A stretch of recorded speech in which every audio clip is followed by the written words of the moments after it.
To the Board of County Commissioners Agenda Setting Work Session. Well, it just got louder again, didn't it? For November 5th, 2019.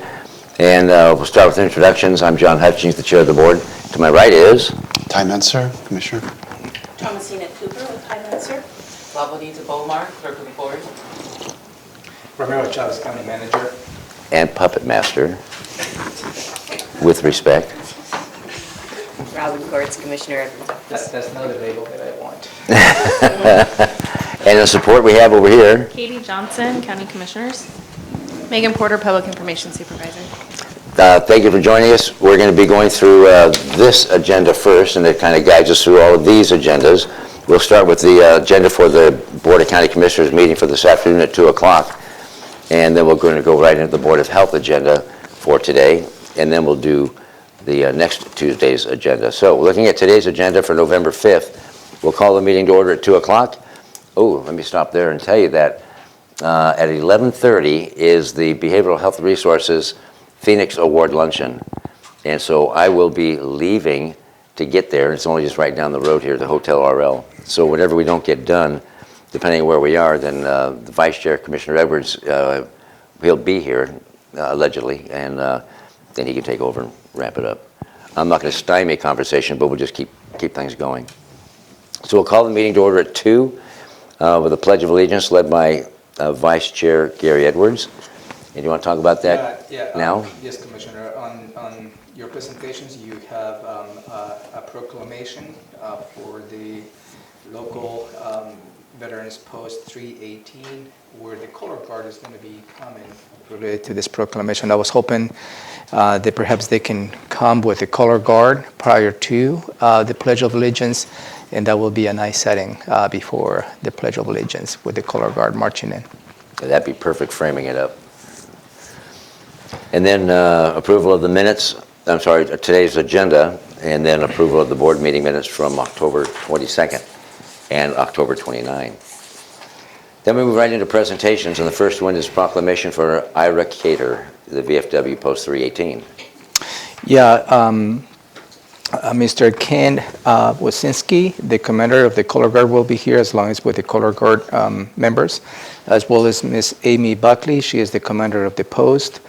And they will be here to speak a little bit about the post itself, and it will give the board an opportunity to celebrate veterans this year.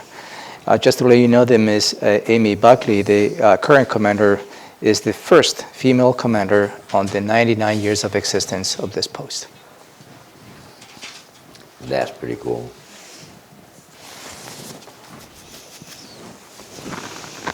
And then we're moving into, anything on that? All right, then we're moving right into the other proclamation for Honor and Power, the centennial anniversary of Zonta International Day. Yes, Ms. Pam Ditloff, she used to work here in the County Public Works, will be attending, as well as Linda Zeman, Shelley Willis, Judy Norton, and Paige Porter will be in attendance, and again will provide a little bit of a feedback and background about the proclamation, and again it will give you the opportunity to provide your thoughts related to this proclamation. Okay, anything? Public Works, presentation to WASDOT award. Yes, Ms. Kathleen Davis, she is the Olympic Region Director, will be coming to celebrate the county by awarding the best project in the region. That will be Ridge Road, and that was the extension from 87th Avenue to Normandy Street. And that will give another opportunity to celebrate the great work the Public Works does for the citizens of the county. Wonderful. And we'll have Neil taking pictures? Yeah. Okay, good, thank you. Introduction of new emergency management employees. Kurt Harding, your Emergency Services Director, will be introducing 3 new members and his staff. We will be introducing Mr. Mike Presswood, Tabitha Laird, and Daphne Reeves. And Kurt will walk you through a little bit of a background on each of those staff members. Anything on the last two? No. Okay. Then we move into item number 1 on the agenda, opportunity for the public to address the board. Yeah, I believe Mr. Pettit will be coming this afternoon, providing some, I assume, public testimony related to the budget approval that is going to be, there's on your agenda this afternoon. Okay. And then county manager's update. Yes, I'm planning to follow up to the verbal testimony Mr. Pettit provided to you last week, where he stated the meeting of November 29, 2018. Was a legal meeting. I've been working with Elizabeth Petrich, so if their information is ready this afternoon, I will follow up on and respond to Mr. Pettit's question. If not, I will do so next week. All right, thank you. Questions on that? No. Item number 3 on the agenda, consent items A through F. And first one, Thurston Regional Fire Authority extension on the lease. Yeah, for your consideration, Commissioners, is the Sheriff's Office has an existing lease of 120 square feet of office space inside the West Thurston Regional Fire Authority, located at 18720 Sergeant Road, Southwest in Rochester. This particular office supports more efficient and responsive patrol operations in South County. This lease lasts for 12 months and will cost $2,400 annually or $200 a month, and that rate includes all utilities. All right, any questions? Sounds like a good deal to me. And and I'm going to go back and try to align every single item to the strategic plan. And this item is aligned to strategic plan initiative number 12. All right, and then 3B, another lease extension for Vetchard Investments. Yes, this is also, the Sheriff's Office has an existing lease of 300 square feet in an office space located in 8410 30th Avenue Northeast in Lacey. This is to support efficient and responsive patrol operations in the East County. This rate is for $3,600 annually, or just about $300 a month. And again, this is all inclusive of all utilities. And this is aligned to a strategic plan initiative number 12. Okay, anything? All right, Nope. 3C, appointment to the Agency on Aging. Area Agency on Aging. Yeah, Commissioners, last week you had a discussion related to the appointment of Ms. Judy Stratton to the Area Agency Advisory Council. In the direction of the board, it was Commissioner Hutchins and Commissioner Menser. Commissioner Edwards was absent, to bring this item for you to have a conversation and give Commissioner Edwards the opportunity to weigh in on this particular appointment. I'm good. Okay then. Thank you very much. Good. Okay. 3D, another appointment. For your consideration, Commissioners, is the appointment of Ms. Carrie Rando to the Citizen Commission on Salaries for Elected Officials for the term of November 2019 to March 2023. This appointment was generated by the Auditor's Office through a lottery. So this is not related to a particular district. So this has come to you as a result of a lottery conducted by the Auditor's Office. That's a 5-year term. Are they all 5-year term? Yes. Okay. Question, comments? No, we saw this one last week, but I see the next one is Yeah, the next somebody one that we didn't see last week. Yeah. So I guess my question is, does this mean we're not going to change the code because we're going to appoint 2 new members to the Salary Commission? I need to interject just for a second. The first, oh, the computer went sideways on me. Make sure that the mic picks you up, okay? Thank you. Oh, thank you. La Bonita Bolmar, Clerk of the Board. The first item that County Manager Romero talked about is actually an item that we discussed last week as an application that came before the board that you would be making a decision on. The second item, Charles Baker, is actually one of the item that was picked by lot, by a lottery. So I'm reversed. Okay, So thank you they're for the reversed. clarification. Yeah. So they're just reversed. So the first one we talked about last week under boards and commissions. The second one is an item that came forward this week, and it was picked by lottery with the auditor's office. So then do they call that person and make sure they are willing to serve? Yes, and they confirm? do. Yes, they do. So this person was ready to serve? Yes, they are. So to answer your question, Commissioner, my recommendation will be for you to consider enacting on the code amendments this afternoon. Because down the road in future years, you don't know how the makeup of the salary commission will be. It just provides more flexibility. And later on today, I have the suggested changes that you propose for your consideration. Okay. Yep. I'll wait till we talk about that. I guess I'd just like to point out to the public, I don't believe anybody on the Board of County Commissioners knows either one of these individuals. Is that right, or is connected in any way? I don't know, either of them know. Don't know. Okay, good. Further discussion on 3, then E, since we kind of talked about it. Yeah, that is the lottery lottery one, provided yeah. by the auditor's office, so I was flip-flop on the two items. I apologize for that. Okay, that takes us to 3F, which is the voucher list. And I trust my seatmates have gone through it. Any questions or comments? Okay. None. Department items, agenda item number 4, public health and social services. And this is the HCA Healthcare Authority contract. You also reviewed this item last week, Commissioners, and this is the Community Prevention and Wellness Initiative, also known as CPYI,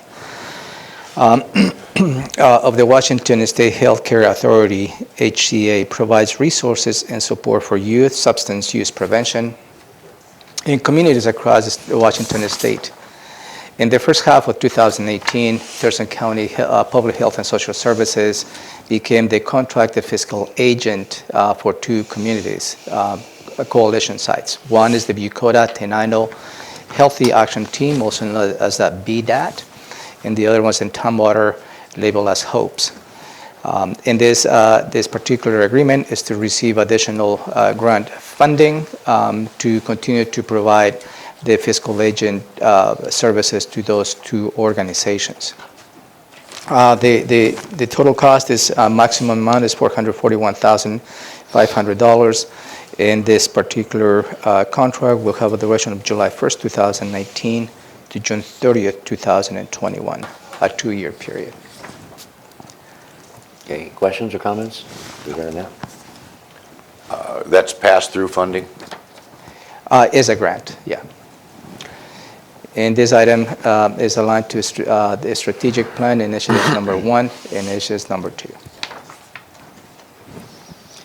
Then item number 5 on the agenda, Public Works, is the mutual aid and assistance agreement. Commissioners, you've had a couple of briefings related to this particular agreement, which is labeled as the WAWARN, which is the Water Resources Technical Services Lead.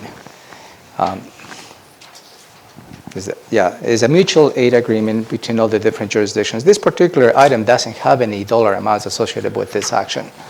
What allows is to, in case of emergencies, allows for a mutual aid agreement across the Thurston County as well as across the region.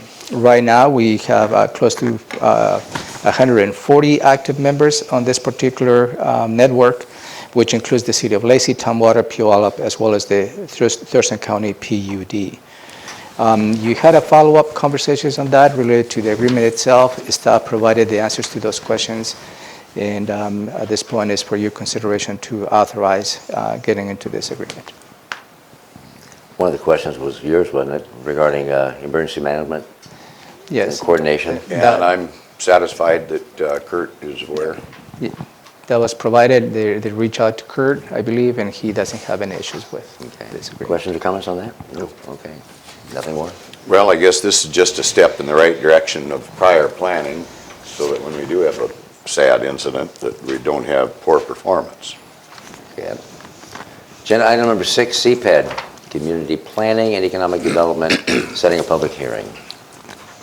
Yeah, for your consideration, Commissioners, is for you to set the public hearing for December 3rd, 2019 at 3 in the afternoon at this building. For you to consider taking public testimony related to proposed amendments to Title 25 impact fees. On October 23rd, 2019, staff briefed the board related to this particular item. And what it does is, right now, the codes authorizes for the county to collect impact fees to several school districts, including the Olympia, Rochester, Tumwater, Yelm, Griffin, and Tenino school districts as well. And however, the North Thurston School District is not included on this. And the reason it was not included in the beginning is because the city of Lacey did not have collected impact fees. So since the city of Lacey has already implemented the collection of impact fees, which as a result allows for the North Thurston School District to request this change so that we can collect on their behalf as we collect to other school districts. This particular item really expedites the process, eliminates a couple of steps they have to go through. For instance, right now, the impact fees, the way it works, a developer, whatever development that is, there is the implementation of the impact fees they have to send to the school district.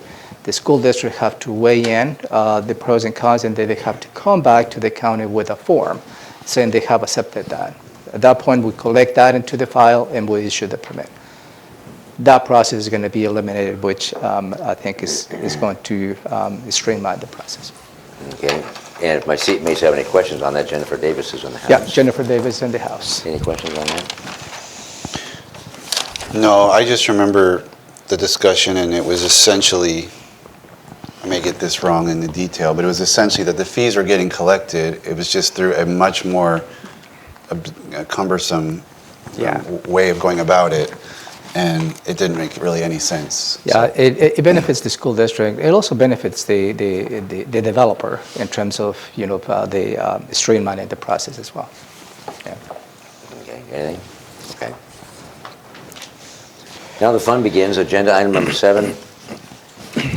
You have several items related to the budget. All those items were included in your agenda on November last week.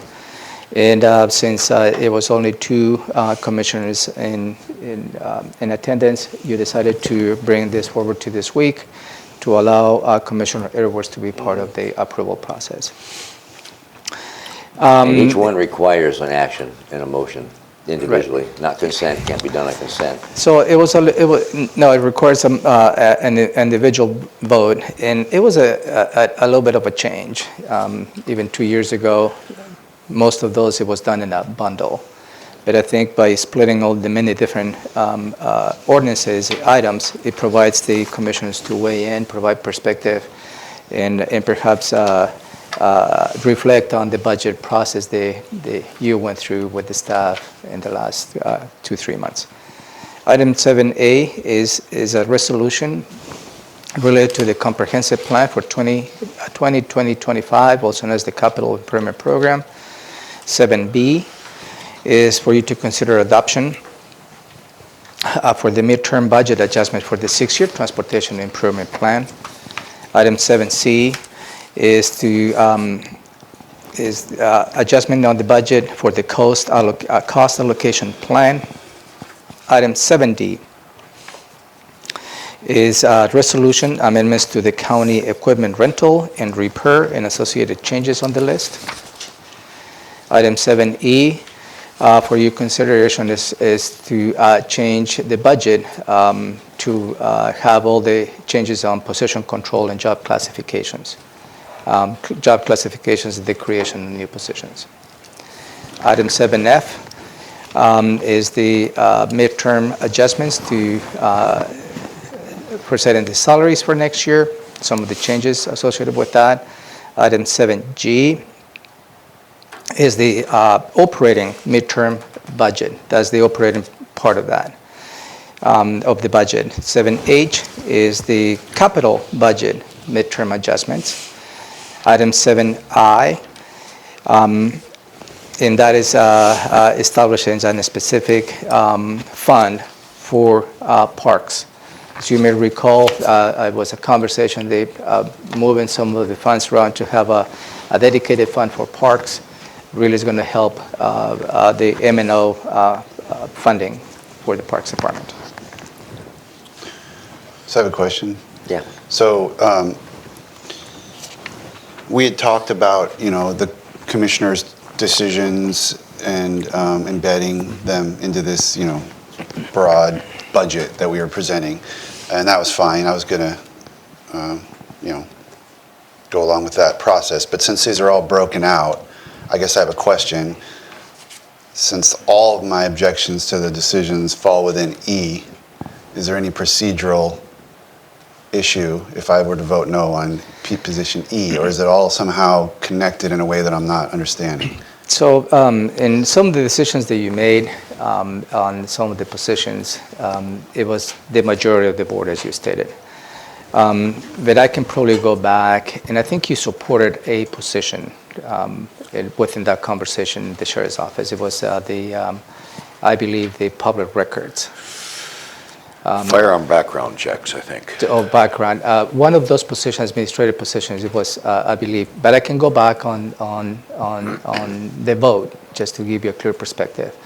So what this reflects is the majority of the board, because you're right, it was different votes on every single position that you exercise. I'll be more than happy to walk you through and give you the perspective this afternoon, or Robin can probably walk you through as to how the voting was on each of those positions. Does that answer your question, though? You don't know if you're approving one of these down here. Does that show that you're approving E? But also the position controls also includes job classifications, not just the creation of new positions. So it's a bundle of position control. Well, I guess I'm items. also thinking Commissioner Edwards, for example, abstained on the Conservation District because there was a piece of what was in there he had voted for and a piece of it that he had not. So that's another possible approach, I guess. Hadn't thought of abstaining necessarily on that. Maybe what I guess my question, though, is if there's 3-0 votes on everything and a 2-1 vote on one thing, does that cause any problem for the budget approval and process? No, because the majority of the board will weigh in. Ideally, we'll have 3 votes, but yeah, I understand it. Democracy aspect. And I guess I'd follow up maybe with, we voted differently on different items as we went through, so. Yeah, I'm thinking about this. If it was a sprinkling of miscellaneous decisions throughout this, I wouldn't even be raising this. But basically, the only things that I objected to all fall within E. They're concentrated in that area, so that's giving me pause since we're breaking it out in these individual And also, pieces. you will have the opportunity to provide your perspective this afternoon. All right, well, I'll figure that out. Good point, though. All right, go ahead. That was, So item 7I is the last item on the related to the budget. Well, not necessarily. Item 7J is also related to the budget, and for your considerations to set a public hearing waiving the 20-day legal notice on November 26, 2018, 3 in the afternoon, and there's room for you to take public testimony related to the revenue sources for the 2019-2020 budget. And that action needs to take before the end of November. So what you will see on the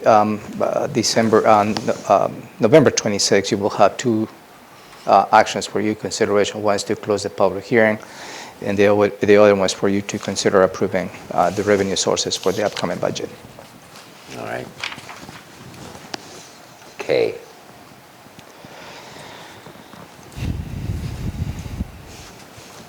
K, setting a public hearing regarding the public records disclosure.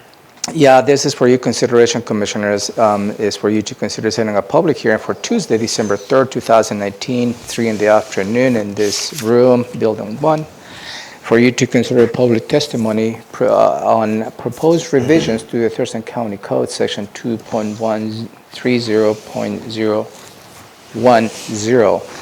And this is related to the consolidating all the public records requirements into this new code. And Karen Hurwitz is here. She is our legal attorney, our attorney who manages all the public records, and also she oversees the public records unit here in the county. I know the Commissioner Menser had some questions related to that, so before I can elaborate more on this, I may ask Karen to come and give you a perspective as to what these proposed changes are. Thank you, welcome. Thank you. Hey, good morning. So again, Karen Horowitz, Deputy Prosecutor. Would you like me to just describe a little bit this Sure, or answer questions? please. Sure. So this proposed ordinance would address a few different provisions. So one is we have a requirement through RCW 4256-580 to identify a public records officer. That was last done by the county by a resolution 13420 that was enacted in 2005. So this would update that resolution. We've had some staff changes happen since 2005. Additionally, now we have the Public Records Unit in the Prosecutor's Office. Also some clarification in case law that the courts are no longer subject to the Public Records Act. So some updates to make there. Then this proposed ordinance would address RCW 4256-520 that provides a requirement that agencies need to have a mechanism for prompt review of decisions that they make with respect to public records requests. This would codify our review process. And then finally, the last aspect of the proposed resolution would just consolidate where we have an existing code provision in 202050. This would move that together with these other provisions to all be under one unified public records section in the code. Okay. Questions or comments? So, yeah, I had two questions. One is on 2130030A. This is the provision that says that we don't need to index all of these records if we meet a certain threshold. And that is, let's see if I can find the right three. That is, a local agency need not maintain such an index if to do so would be unduly burdensome. But it shall in that event issue and publish a formal order specifying the reasons why and the extent to which compliance would unduly burden or interfere with agency operations. So my question is whether this language, if you feel confident that this language is sufficient to meet that standard. I do. So this section, and just, you're right, this section, the 2130030, is exactly the same as what we previously had codified in 202050. So it's just moving that section. It's not any changes to the previous section. But I do think it addresses sufficiently why under 4256070 county is determining that it would be unduly burdensome to develop that index. Okay. And then the next thing was I didn't really understand the significance of 42560706, which says that a public record may be relied on, used, or cited as precedent by an agency against a party other than an agency, and it may be invoked by the agency for any other purpose, only if it has been indexed in an index available to the public. So I don't really understand what that covers, so I'm not sure what we're giving up by not doing the indexing. Does my question make sense? It does. I don't actually know the answer to that today. I'm just curious if there's any, and again, it doesn't have to be today, but if you could let me know, like what is 6 aimed at? What are we not able to do then under the subsection 6? That's kind of a technical question, but it was confusing. Yeah, I'll look into it and get back to you now. Well, not kind of technical, that's very technical. And good question, hang on just a moment. But are you okay to keep this on the agenda for today? To set a public hearing? Yeah, because we're not taking any action. I'm doing any, yeah. I'll give us plenty of time to answer those questions. Okay, Karen. Yes, sir. That was my same question. So we will have time, even though we don't know the answer right now, we're going to know it before we have that public hearing? December Is that it? 3rd. And before we take any action? Yeah. Oh, yeah, That's right. the setting is for December 3rd. And I take it this will give us less exposure to violations of public records requests or something by creating some efficiencies? And I think so. I mean, I think it's a better experience for the public in that all the code provisions will be in one section that they can, look at together. It sort of makes more sense to come to the same provision. And then I think, again, it's just updating. We had a public records officer designated previously, but, making sure that reflects the staffing that we have now. Addressing it that we do have the public records portal now that someone can make the records request online. So just updating it to reflect what's happening now. okay. Okay. Hey, you done? No, I have Oh, go ahead. I have a follow-up question, ahead. being these are all lumped together. Yeah. And this is a completely separate item from the other budgetary issues that we've been going over. My question is that everything here's been reviewed and we're in line for everything's legally covered, we're making the right move, all that. Yep, I think you have the key attorneys in the room, so they And, can attest to that. And this is being done because of county ordinance, state law. You said there was a legal requirement that we break these out and do this. Okay, so you're talking about the public hearing today? No, Or you're talking about the not budget? the public hearing. I'm going back to the budgetary issues here.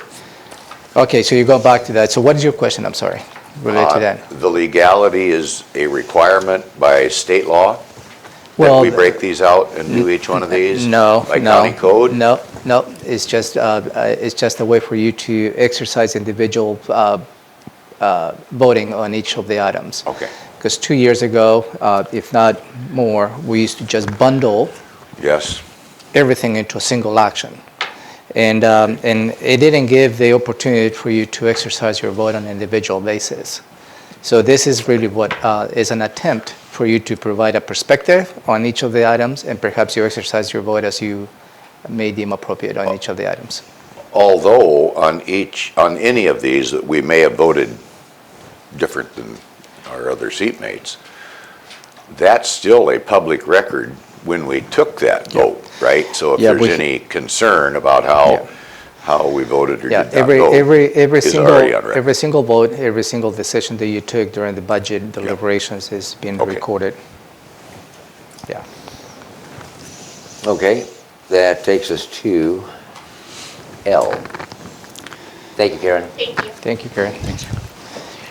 This is a follow-up to the public hearing that you held on October 29, where you received public testimony. You received one testimony from Mr. John Pettit, in which he was not in support of the proposed changes.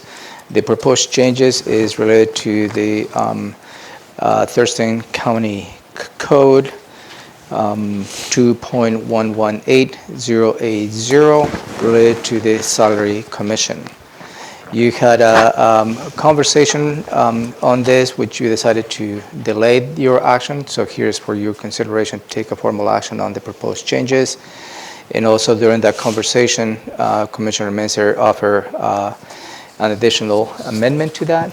And this is what I believe is. Thank you. Thank you.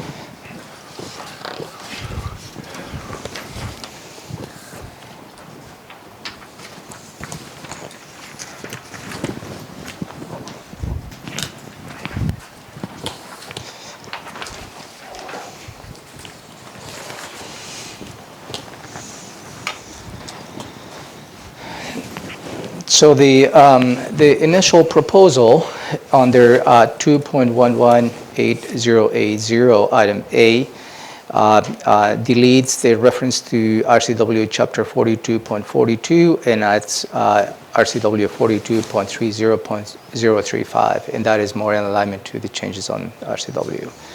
The most significant change where you received public testimony was on item B, where the proposal was to delete the last portion, and I read the portion in which that was proposed for deletion provided. However, the final action to set or recommend any salary pursuant to Section 2.118.020 shall require an affirmative vote for no less than 6 members. So it's a hard number.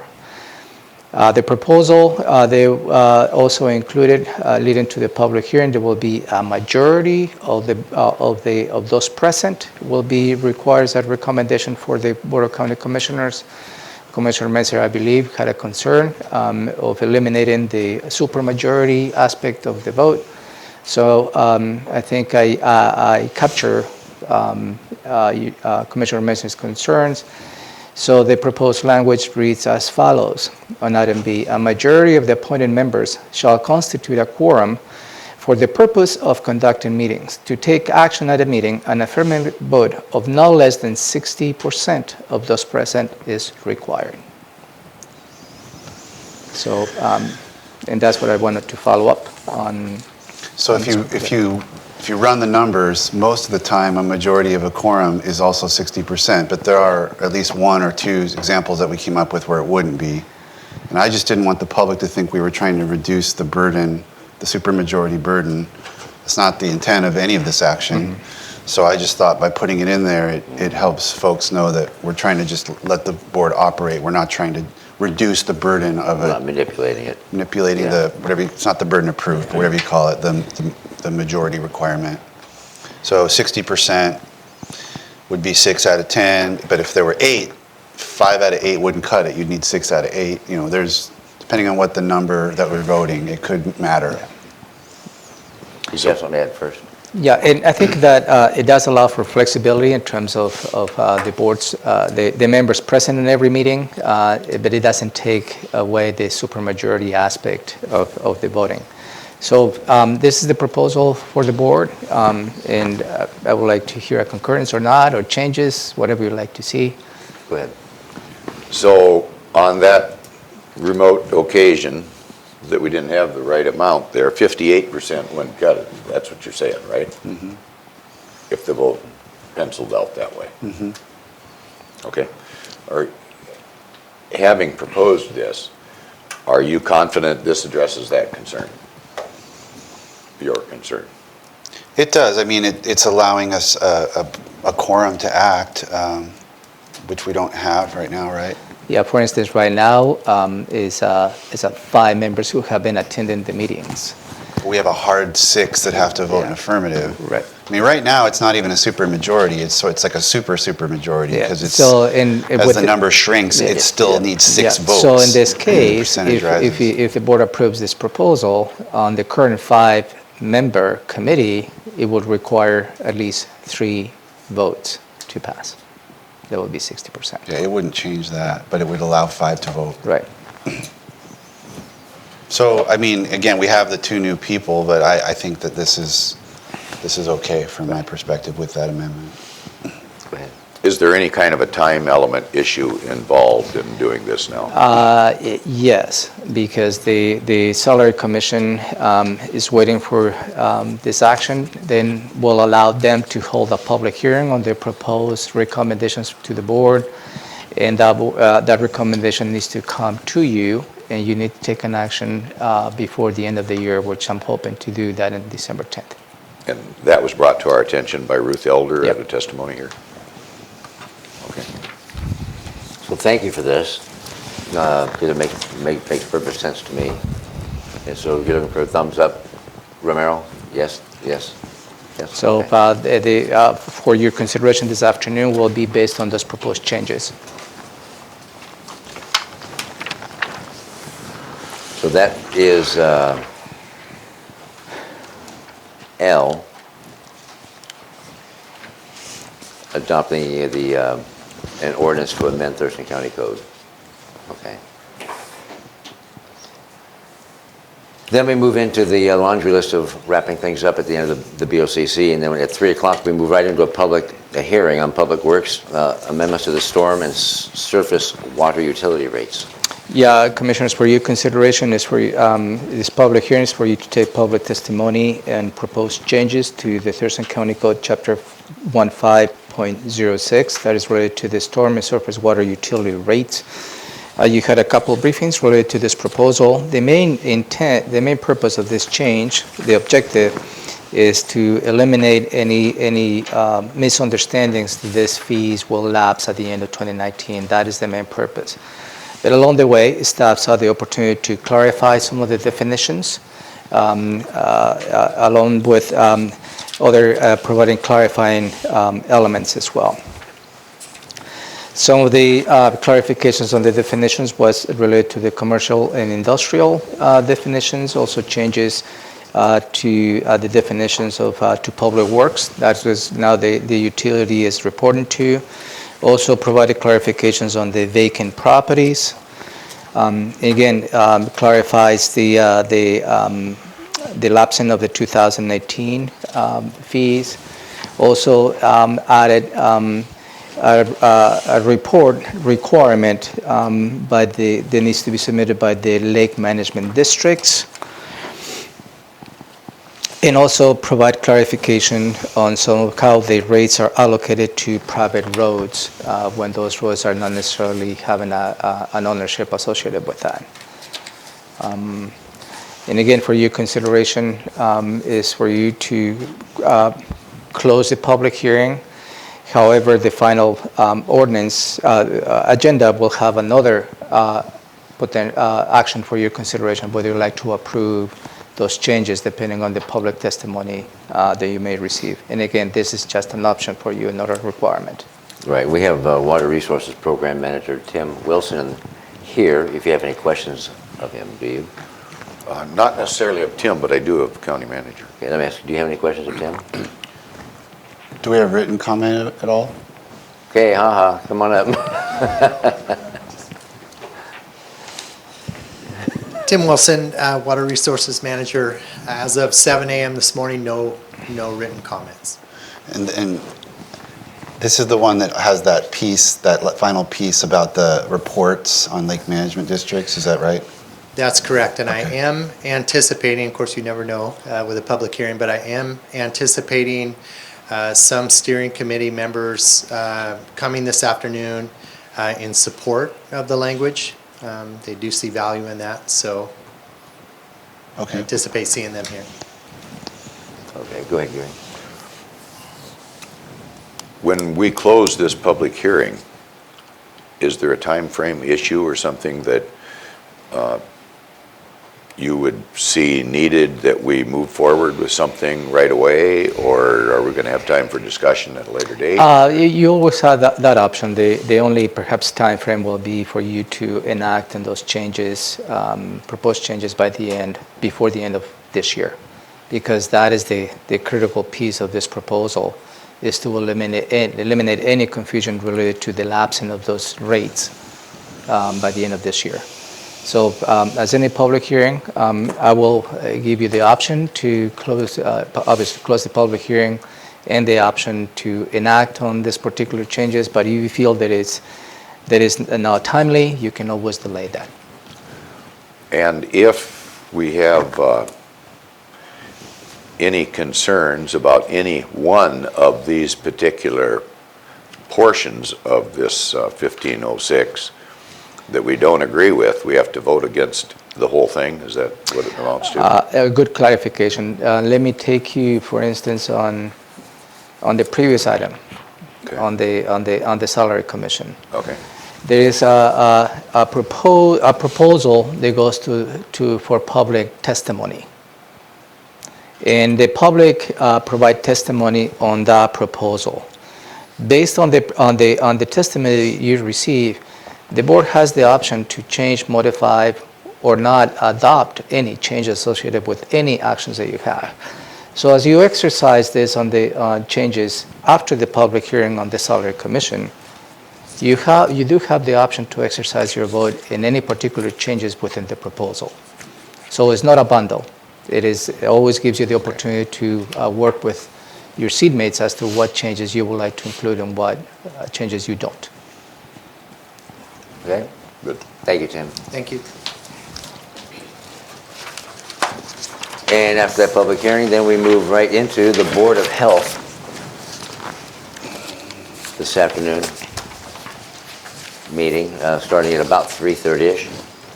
We'll call the meeting to order, approve the agenda and the meeting minutes from September 10th, 2019, and get right into a proclamation on Movember. Yes, good morning, Commissioners. Good morning. Shelley Slaughter, Director of Thurston County Public Health and Social Services and Administrator of the Board of Health. Lydia Hodgkinson, Clerk of the Board of Health. And yes, the first item that we have is proclamation as Movember. And that is a international movement that raises awareness of men's health, specifically testicular cancer, prostate cancer, and mental health and suicide prevention. And with us today, we will have American Cancer Society representatives Nicole Woolsey and Marilyn Kraft. Good, okay. And if anyone needs a fake mustache, I will provide one for you this afternoon. I Right. probably need one. Do you have any questions or I'm comments? good. Questions or comments? Me, please. I got you, Romero. And because of Movember, this is 1 year old now, this month. Then we move into the opportunity for the public to address the Board of Health. Do you expect or anticipate anything? I am not aware of any members of the public coming to speak today. Okay. But we're always ready and willing and surprised. Number 4, department items, Grow Smart, Grow Safe program. So Patrick Soderberg, our hazardous waste specialist, will be here to present on the Grow Smart, Grow Safe program. And as you may know, Patrick is a nationally recognized expert in this, and our department is looked at by agencies and institutions throughout the country for our work on promoting safe pesticide use, not only in individual gardens, but also in government, including the county's vegetation program. So Patrick will be highlighting the great work of that program in reducing harmful pesticides, and also talk about the program that we have developed here, and should be very informative.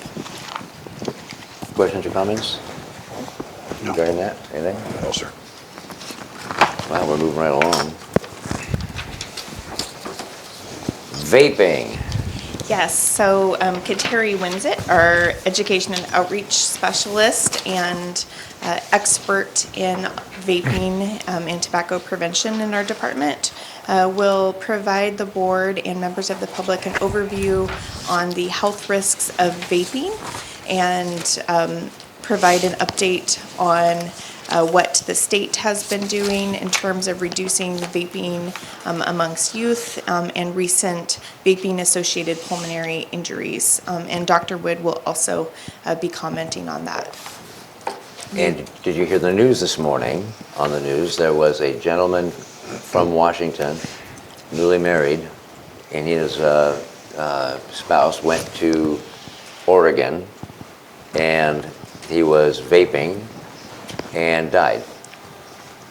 And they were quick to say, we're not saying the vaping did it, but it is suggesting that the flavor that he purchased, or whatever that he purchased to smoke, they're suggesting it's under scrutiny. They think that's what caused it. It would be Washington's first death related to that.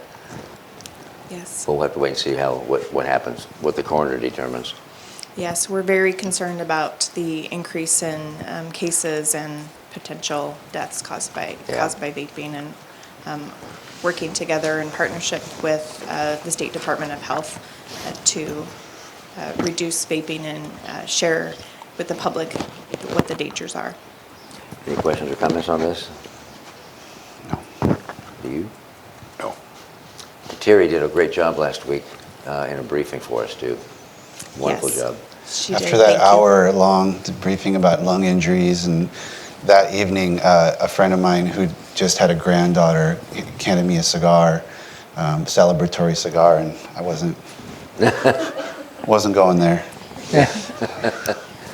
Good It decision. was a little bit scary after When in doubt, go without. all the stuff we heard about that day.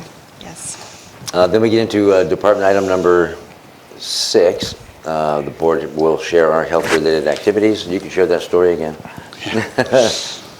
And number 7, the health officer's report, and Dr. Wood will be here, you said? Yes, Dr. Wood will be here. She may add on to Kateri's presentation on the vaping-associated lung injury cases, and also tuberculosis and some other items. And just also to acknowledge that this will be Dr. Wood's final Board of Health meeting, as she is retiring at the end of this month. Yeah. And there's a save the date for November 25th in the afternoon, an open house at Public Health to wish Dr. Woods goodbye. So it's already in your calendars. So what's our plan for Dr. Wood's replacement? On your agenda next week, I believe next Tuesday, you will have the opportunity to approve an updated classification for the health officer to give us permission to recruit for that position. And when's her last day? And her last day is the very last day of the month, November 30th. And so December 1st? Yes, so as of December 1st, right now I'm in the process of securing backup health officers for us, in anticipating that we'll need a little bit more time to, once we post the recruitment, to find a new health officer. And your current policy allows, that you passed last January, allows any health officer in the state of Washington to be able to act for Thurston County's health officer. And you're also looking at whether it be a half-time, full-time, 0.8%? Yes, that's right. FTE. Yes, we will be reducing the health officer from right now. It is a 0.75 to a 0.6. Okay. Yeah. Is there a reason that we're waiting to take this action at our next meeting rather than this meeting, so we could give you more time for your selection process? For the, to allow us to recruit for the health officer position, Yeah. that's just the soonest that we could get it on the agendas for next week. And that's going to give you adequate time to get the job done? Yes, Because you'll have the temporary position in place? Yes. Okay. All right, and then we get the director's report. Yes, and I'll provide an overview of our department's activities and upcoming events, including our participation in the Veterans Stand Down event on Veterans Day coming up. And also, I will give you a brief overview of the Washington State Association of Local Public Health Officials draft legislative agenda, of which you should have a copy added to your packet. I will just note that it is in draft form right now, where that agenda is being finalized at the upcoming meeting in 2 weeks in Spokane. But I will be sharing overall the priorities of increasing support for foundational public health services. We continue to advocate for that. The foundational public health revenue package that was passed last year by the Washington State Legislature was tied to vaping revenue, ironically. So fortunately, there is a revenue forecast that shows a shortfall because we're hoping that people are not purchasing as much vaping products. However, that reduces the funding for foundational public health.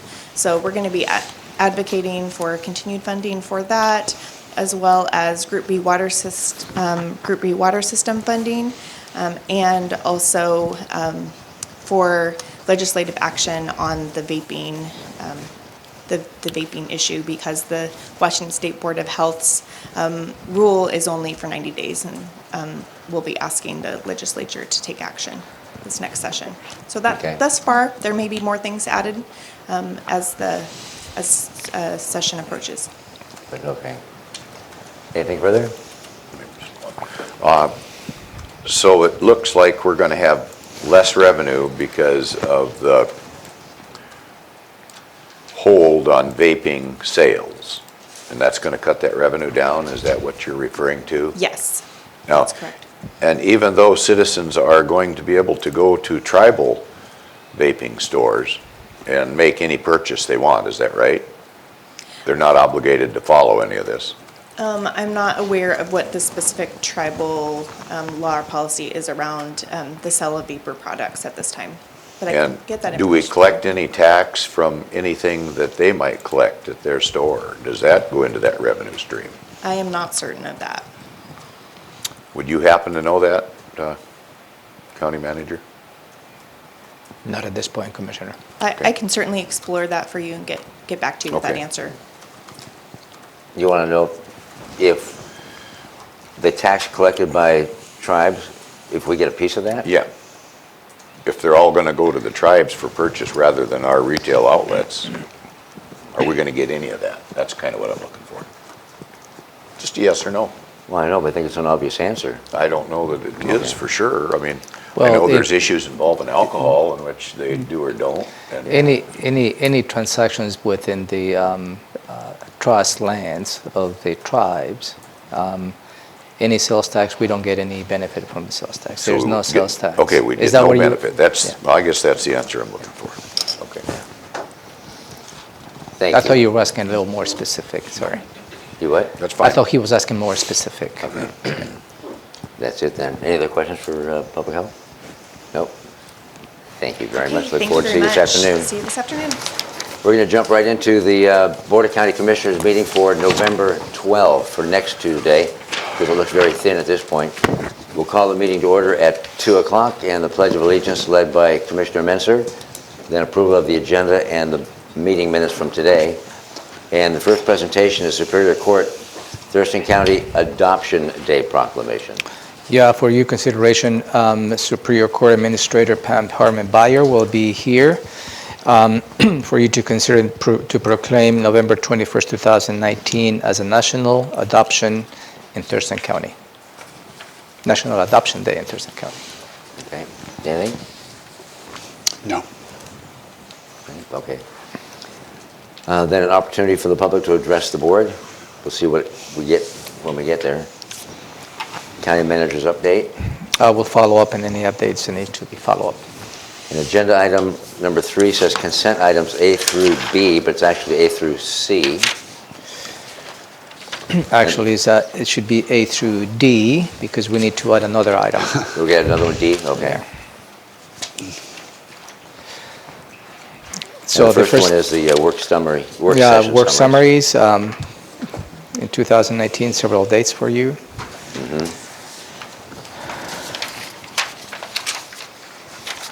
Also, a new item that you heard from the Director of Public Health and Social Services, Shelley Slaughter, that we're going to be adding the job classification changes to the health officer job description, which is not included on your agenda, but it will be for next week. And also you have an item for your consideration to allow central services to get into a interlocal agreement with Washington Learning Source. And the purpose of this agreement is just to allow the procurement process to go through this vendor without going through a bidding process. And that's allowed under RCW 39.34, as well as an allowance to the current county procurement policy. Is also what we know is a piggyback on other agreements that we have with the state and any other jurisdictions. It provides just another flexibility for us to purchase items as we move along. In this particular case, this vendor provides security controls for doors and windows and so on and so forth. Have any questions on that? Any questions? Good, Robin? Okay. So it's going to be consent items A through D. D? D. Okay. That's David. D. And B, central services. We just, that is the agreement that I just described to you. Yeah. And then vouchers, we'll get the vouchers. And then the health officer. All right. So we're moving into department items. First one, emergency services. Yeah, item 3A, 4A, and 4B are related, but next week I'll reverse the order of those two. Let me start with item 4B. For your consideration is for you to authorize the Director of Emergency Services to purchase 14 cardiac monitors for the cost of $467,751.60. Thurston County Medic 1 has included this on the 2019 budget. And the Thurston County Medic 1 also is recommended for the Board of County Commissioners to authorize the purchase of those 14 units. The actual cost is let me see, I already mentioned to you, is $467,751, which includes $39,783 in sales taxes. In item A, which will be 4B, is for you to consider getting into a contract for the maintenance of those units for 4 years at a cost of $93,648.24. So that's the relation between 4A and 4B. And Kurt is here to answer any questions you may have related to this purchase. It's included in the budget, and Medic 1 has already provided some recommendations for the board to approve those. Okay, go ahead, Gary. Medic 1's actually, the Medic 1 board's Yeah, the board. Yeah, thank you. provided that we move forward with this. And That is correct. Yeah, I've endorsed this. That's all I have. Is there one place to get these kind of things, or is there, Amazon. did we make a choice of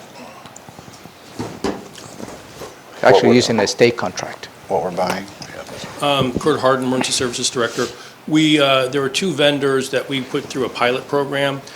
We put their units out in the field with paramedics to field test them. And then we took the input from the paramedics along with several other considerations before selecting this particular vendor. We worked with the auditor's office and the prosecuting attorney's office to make sure everything went through the correct procurement process within the county. Glad I asked. So can you elaborate on the color of your tie? I just had to say that. Yes. So unfortunately, my team was on the wrong end of the score on Saturday. And the public defender's office director, Patrick O'Connor, unfortunately graduated from a school of less repute, not as reputable as mine. However, I am owning up and wearing the tie today. This was our gentleman's agreement. Is it a clip-on? No, unfortunately, it is a actual tie. I have to leave it on all day, otherwise, yes. I had to go through the public shaming though. Thank you. His whole staff went through the public shaming for me yesterday. Yeah. That's funny. All right, that's it. Thank you, Kurt. Thank you.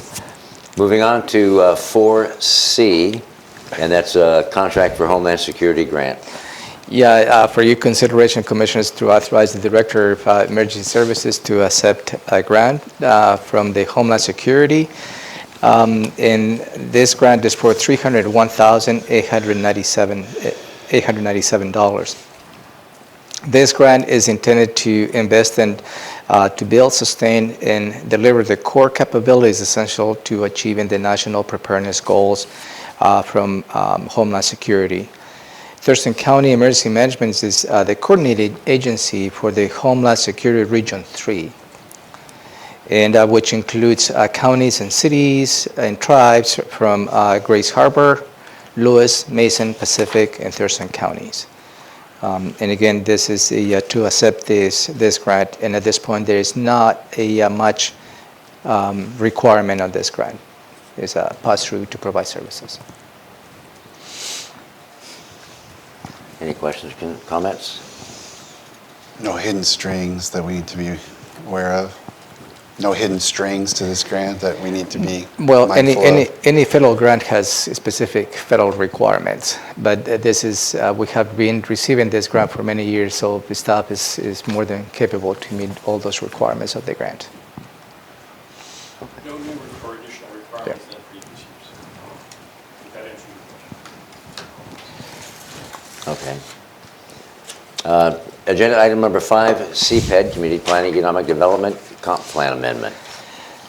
Yeah, those are the items 5A and 5B for your consideration, Commissioners. Item 5A is for you to consider taking an action on a periodic update of the Thurston County Comprehensive Plan.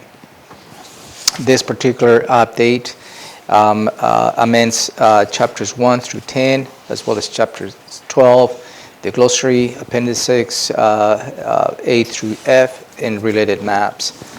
You held a public hearing on this particular proposal, as well as on October 15, 2019, and the staff follow up with additional briefings with you where staff answers some of the questions that you had.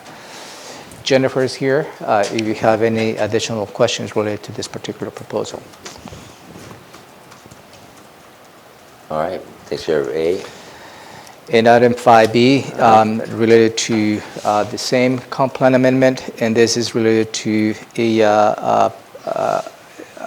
changes on the land use for the Evergreen State College.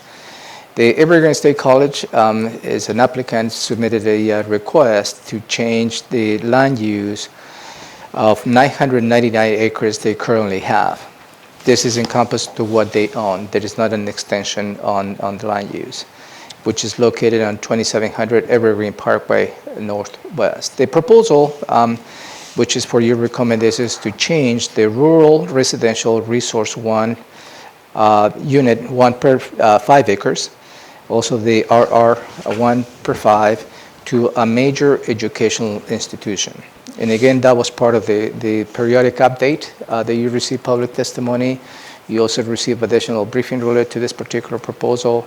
The intent of this change will allow the university and the college to be a little more flexible as to how they can utilize the current setting to provide additional dwellings and buildings. And again, Jennifer and Josh are here to answer any questions. Okay, any questions, Diane? No. Barry? All right, thank you. And Thank you you for guys being here lucked out. anyway. Takes us to agenda item number 6, the auditor's report. Not auditor's report, but the auditor setting a public hearing to change precinct boundaries.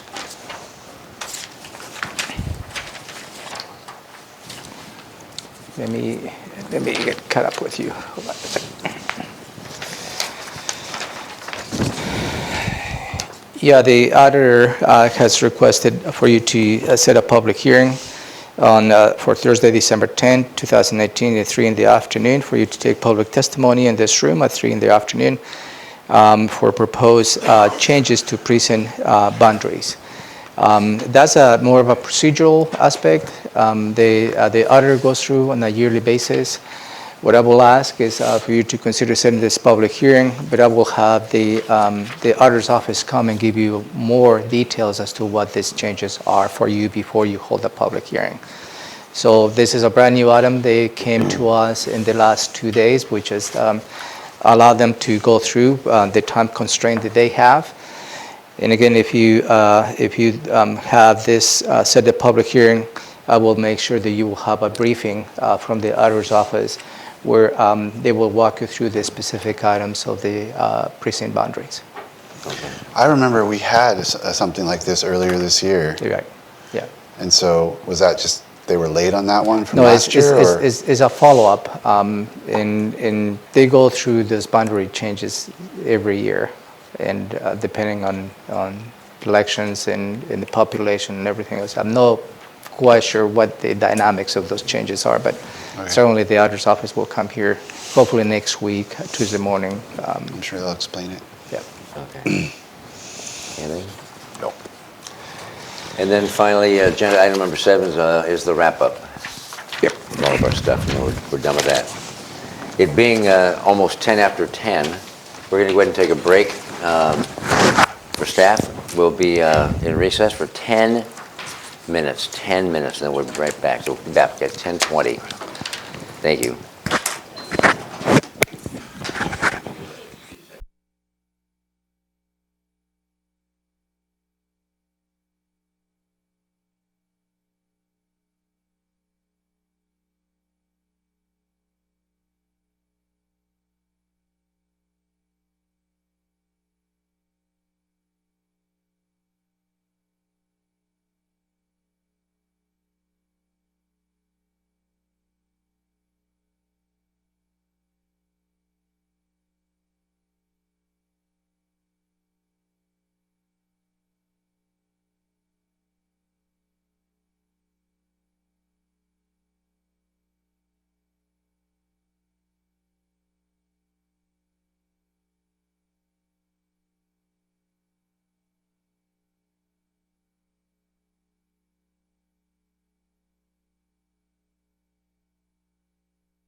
I think that's better. Welcome back. Yeah. Continuing on with the agenda, we move to proclamations and awards, but the only proclamations we've already dealt with today, so that's done. That's the IRA Cater and Empower Verzanta and Adoption Day. Yes, sir. Perfect. And for boards and commissions. La Bonita Bomar, Clerk of the Board. For boards and commissions, we reviewed, the list that you have before you is from last week. The items under the reappointment, there is one item for Agriculture Advisory Board for Eric Johnson, would like to be reappointed. I'll go down, the application for the Citizen Commission on Salaries for Elected Officials has already been approved for the agenda. And Timberland Regional Library Board of Trustees, we have an applicant that was added, Carolyn Newsom. Her application came in very late last week, at the last minute, so you really didn't have time to review it. And Kathleen Barney is still on there for Timberland, and she's been on for a few weeks. Right. So now we have two for the library board? Yes, we do. And one of them's a newer app that we haven't seen just yet. Yes, and It's her in our pack- application is in the your packet, and that's Carolyn Newsom. And the Planning Commission, Eric Casino, is that a new, when is that? He's been on there or no? No, he's been on there a couple of weeks now. Okay. Eric Casino is actually, and I have it on the notes there for you, he is currently a member of the Storm and Surface Water Advisory Board. He's been on the Storm and Surface from January 2018 to current. His term ends in 2021. Okay. So my question then for my seatmates is, I envision we'll have some good discussion on these applicants. Two of them, at least one of them is brand new to us on the library, and maybe get more information about the other boards and such for the Planning Commission. And we have a really action-packed agenda today. Can we put this off to next week? That gives us time to review the applicant, Carolyn Newsom's application, and do more consideration Yes, sir. before deciding. That works for me. Because next week's agenda is a lot lighter than today's. Is that okay? Yep. Good, we'll get, thank you very much. Thank you, Laura. So we'll consider these next week. PIO check-in. Yay. Good morning, Commissioners. Good morning. Megan Porter, Public Information Supervisor. I have a couple of brief updates for you. We completed our final demo yesterday of the website vendors. So I'm getting the feedback forms from the attendees, and we're going to have a meeting with just the evaluation team on November 21st. Hopefully out of that meeting, we'll be able to review the feedback, look at the rankings, and start working forward with the contract. Who's on our evaluation team? Myself, Sherry Ild with IT, Gabby Byrne with Public Health, Emmett O'Connell for Auditor's Office, and then Mike Purdy with the Sheriff's Office.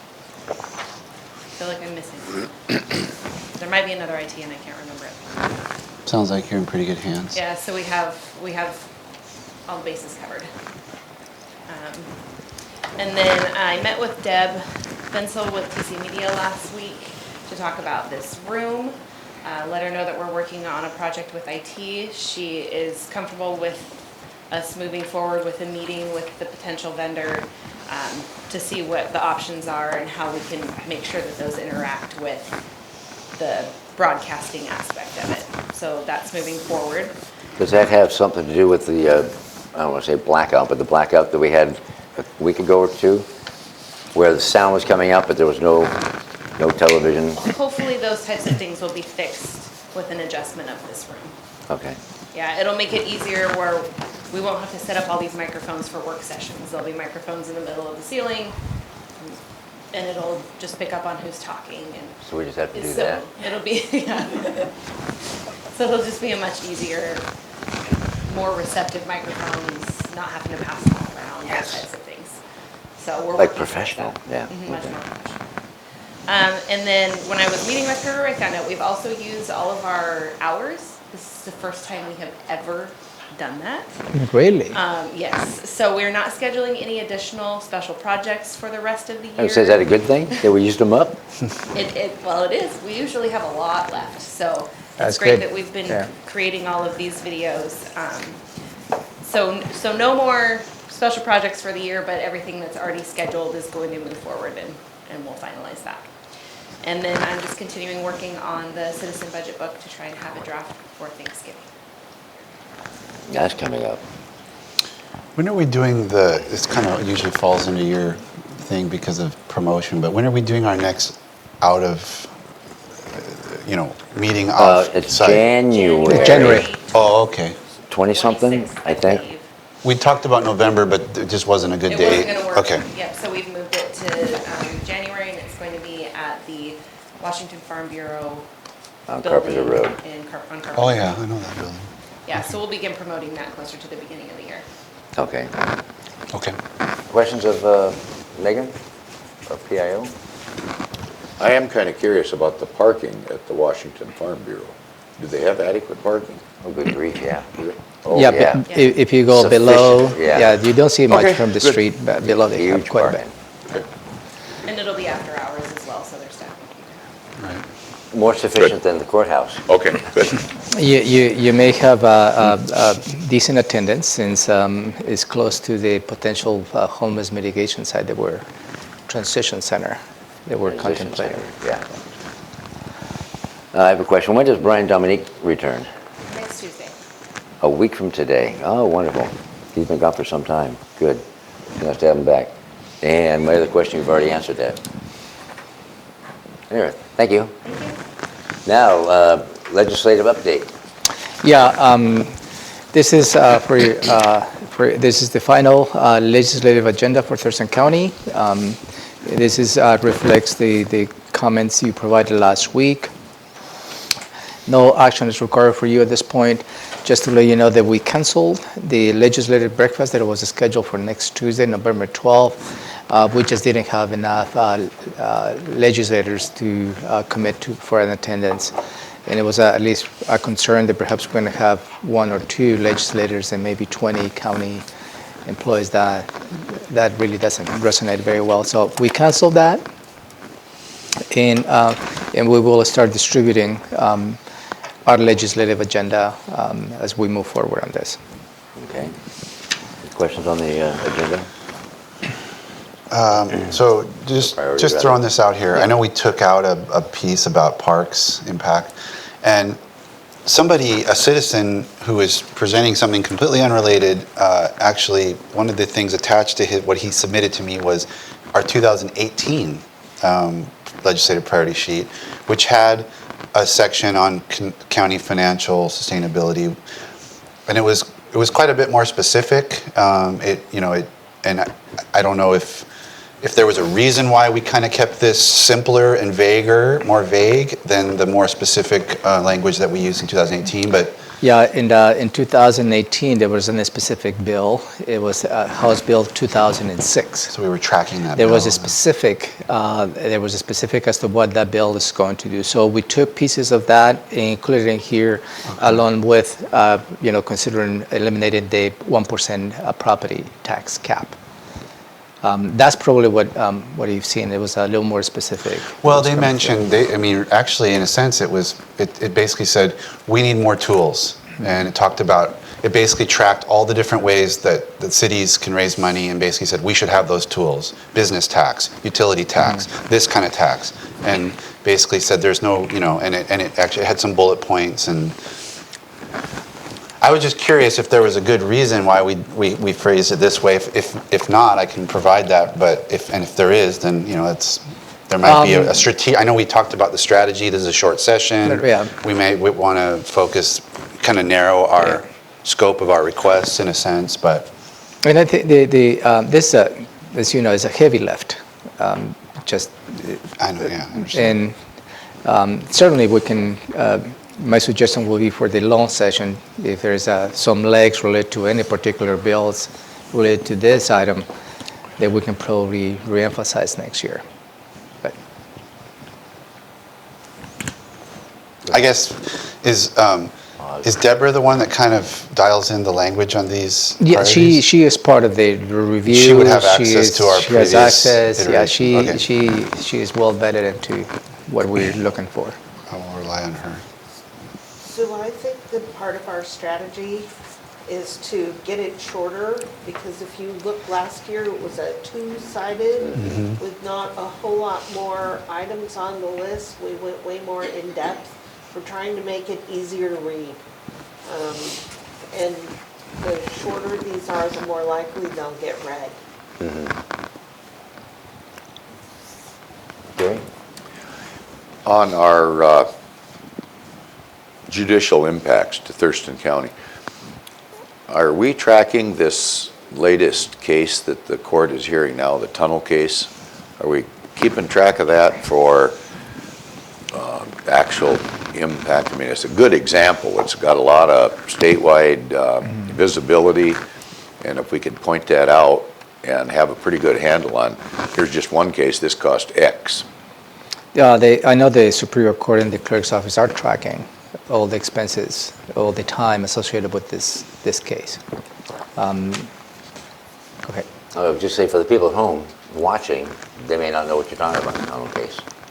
Well, the Seattle Oh, yeah, that's related mix up, I don't know this. to Somebody Bertha, lost the a pipe and tunnel the grinder on ran into the Highway pipe. 99. Yeah, there is a litigation between the contractor and the Washington State, the state of transportation. So. And it's big Department dollars, of and it's There is very lengthy. Yeah, so far, I think the trial is going into the third week, and I've heard that perhaps have another 3 weeks to go. So absolutely correct, and in fact, when this is something that Deborah Manguia is going to use as an example coming up and making the argument. In terms of the numbers, Superior Court and the clerk's office are tracking this particular case, obviously. And you mentioned for the viewers, Yep. This is a good example of the costs incurred by Thurston County because we're the capital county, and the fact that we don't get adequate reimbursement to cover these costs. And that Seattle King County case is being heard here in Thurston County, impacting our courts and our staff. I would encourage anyone to go into building, is that one, three? One. Two, no, Building three. Two, Superior Court? I was good. Yeah, Building 2. Okay, go into building 2, take a look around, imagine a month-long case or a 6-week case involving that type of litigation and attorneys and witnesses, and then think about all the other criminal cases that we have to process during that period of time and see what they think about the adequacy of the facility. Thank you. And in fact, a week ago, I learned that perhaps they were going to bring a piece of evidence. It would require an 18-wheeler. I mean, coming in here was a drill bit. It was a 18-foot-long. It was a pipe or some sort, which facilities was in the process of working how we're going to be working the logistics of that, because it have taken a lot of parking, obviously, and even from the clerk's office was as soon as they admit it as an evidence, they take custody of that evidence. So it was a concern as to where they're going to store this. So I believe the parties agree in bringing just a component of that particular evidence, which makes it bad enough when the bloodmobile comes in and takes us 4 spots. So that tells you the complexity of this case, but also is case litigation what happens in Seattle, and my perspective is a matter of convenience. The state filed this litigation in Thurston County because all the offices are located here. Right, and to your point, the inviting people to come in and just walk through the building, see how inadequate it is, and to your point last week that Superior Court or the courts are a priority. This morning I had to check in with presiding judge Christine Schaller, and at the end of that, she and I are both walking out, of her office, and here come two corrections officers with a defendant, and we're in the same hall at the same time. And I thought, that shouldn't, what's wrong with this? Anyway, so I'll move on. Anything further? No, sir. Okay, anything? Thank you.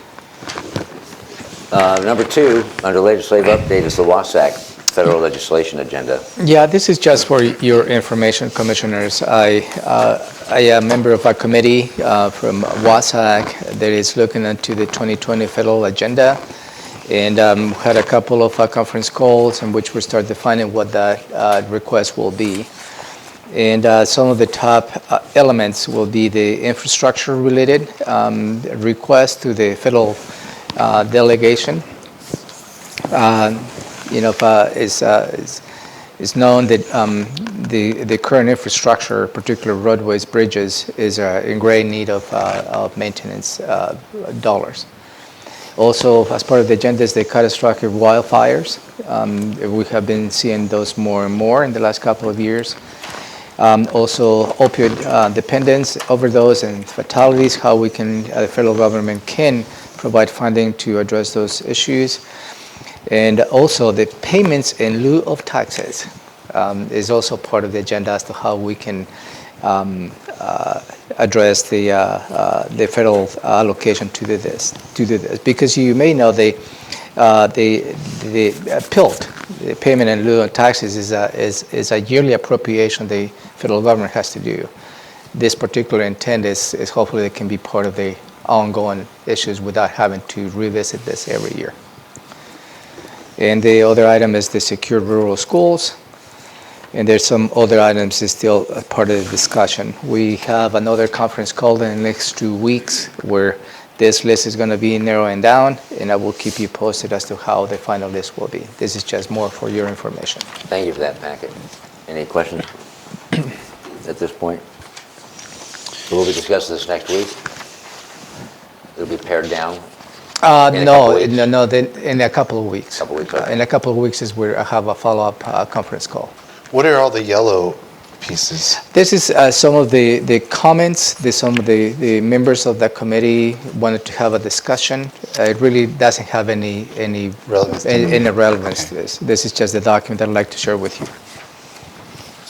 Is there any, well, okay, I see it on the back, salmon recovery, watershed restoration. I'll take a look at that, thanks. All right, thank you. Briefing, public hearing pending? Hearing decisions, rather? No, nothing's pending. Now we're getting into commissioners' items, and we have the first two. First one's the ADU, accessory dwelling unit. The second one is Regional Environmental Education Program, the ILA.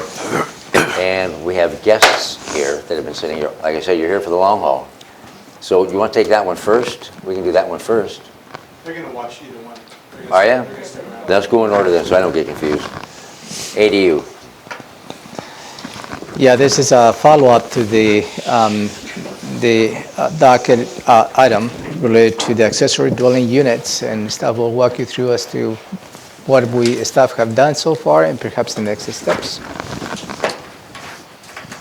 Good morning, Commissioners. Joshua morning. Cummings, Director of Community Planning and Economic Development. On my right is Jennifer Davis, Manager of Community Planning in CPED, and on my left is Brett Burris, Manager of Development Services in CPED. And just wanted to come before you and just do a quick check-in on accessory dwelling units. One of the things that we are very aware of is that this is a priority of the Board of County Commissioners for us to review. It was placed on the comprehensive plan docket back in 2017, and a lot of work was done at that time. But we want to make sure, in the honor of transparency, consistency, and accountability, that you are aware that amongst all of the issues that CPED has been working on over the past few years, this one has had some difficulty in moving forward, mainly because of staff transitions. The lead staff on this item back in 2017 was Crosby Carter, and she did a lot of great outreach and work on this document.